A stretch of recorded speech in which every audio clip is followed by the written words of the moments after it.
Ciao a tutti amici di WeDrive e benvenuti in questo nuovo video.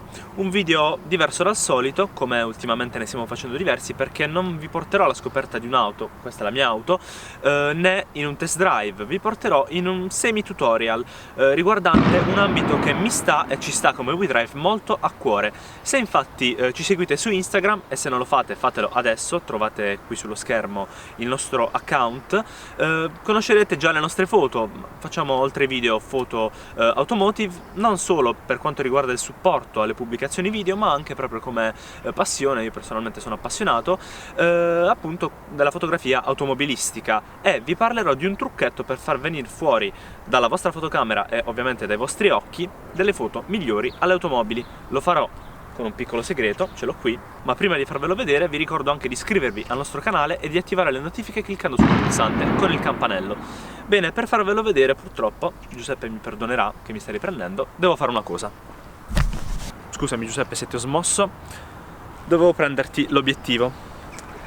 E il filtro, perché questo è un filtro che vi voglio mostrare oggi, si chiama filtro polarizzatore. È un filtro che è fatto in una maniera molto particolare, perché non è un semplice filtro magari di quelli UV per proteggere la lente, ma è composto da due vetri, una filettatura e una ghiera. La filettatura serve per avvitarlo in questo modo all'obiettivo, bisogna assicurarsi ovviamente che sia del diametro giusto come quello dell'obiettivo, e presenta una ghiera esterna. A cosa serve? Dunque vi ho detto che ha due vetri e questo filtro polarizzatore serve, udite udite, a rimuovere i riflessi dalle auto.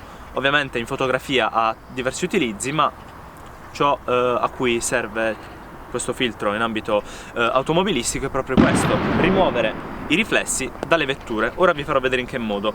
C'è appunto questa ghiera che controlla una delle due lenti e non fa altro che bloccare o eliminare diversi raggi solari. Io non sono uno scienziato, lungi da me cercare di esserlo, quindi non vi starò a fare dei pipponi riguardanti appunto il modo in cui i raggi solari colpiscono la vettura, però vi basti sapere che girando la ghiera del filtro polarizzatore, quindi la ghiera esterna, si andranno a eliminare o comunque accentuare taluni riflessi o comunque giochi di luce della vettura. Ci sono anche altri ambiti, per esempio il modificare l'intensità dell'azzurro del cielo, facendolo diventare da più scuro a più chiaro. Ve lo farò vedere, e adesso vi farò vedere un breve test per quanto riguarda appunto l'eliminazione dei riflessi da una vettura, utile ovviamente in ambito fotografico, ma anche nei video, devo dire, ci risulta molto utile.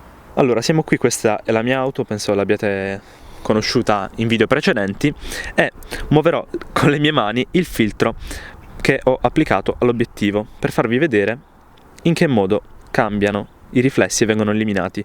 Guardate, soprattutto ho scelto di filmare la mia auto perché con il parabrezza e il tettuccio vetrato si può notare molto. Guardate che ruotando il filtro, intanto ci sono dei botti intorno, ruotando il filtro il riflesso del cielo con le nuvole viene totalmente eliminato. E vi dirò, secondo me, facendo un paragone tra questa situazione in cui magari il parabrezza assume le tonalità azzurre del cielo e questa, l'auto a me piace molto di più così.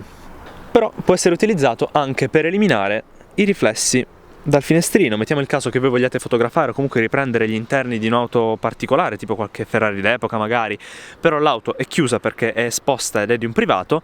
Per far vedere gli interni, ovviamente non per farvi i fatti del privato, ma per far vedere magari il volante in radica o simili, basterà girare il filtro, ovviamente in base a come vi inclinate voi rispetto alla carrozzeria dell'auto, per far sì che i riflessi scompaiano e si possa vedere all'interno. Dunque avete visto in questo brevissimo video test come utilizzare questo filtro polarizzatore.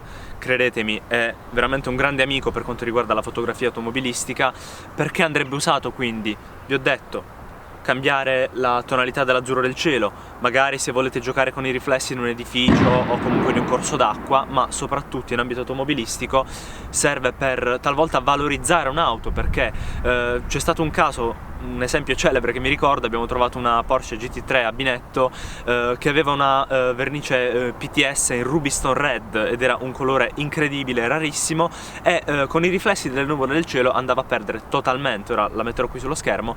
Invece con l'utilizzo di questo filtro polarizzatore sono riuscito a risolvere questo problema. Oppure auto nere, total black, cattivissime, diventano ancora più cattive se i riflessi vengono eliminati totalmente, come in queste foto qui, e appunto l'auto risulterà ancora più minacciosa, come sempre questa Porsche del nostro amico del Porsche Club Puglia, che appunto quasi totalmente priva di riflessi, o comunque il nero risulta molto più valorizzato, o ancora, come vi ho fatto vedere, per mostrare gli interni, quindi vedere attraverso un vetro, see through glass, perdonatemi la battuta, o ancora per magari valorizzare le linee, le nervature aerodinamiche di un'auto che vengono talvolta nascoste dai riflessi, ma non bisogna limitarsi a eliminare i riflessi, perché ruotando il filtro si possono anche accentuare i riflessi. Magari avete appena portato la vostra auto da un detailer, o comunque l'avete appena lavata, o in generale siete fieri della verniciatura della vostra auto e la volete far sembrare splendente, e quindi aumentando i riflessi si potrà avere magari un effetto ottico che la farà sembrare ancora più splendente di quanto non sia.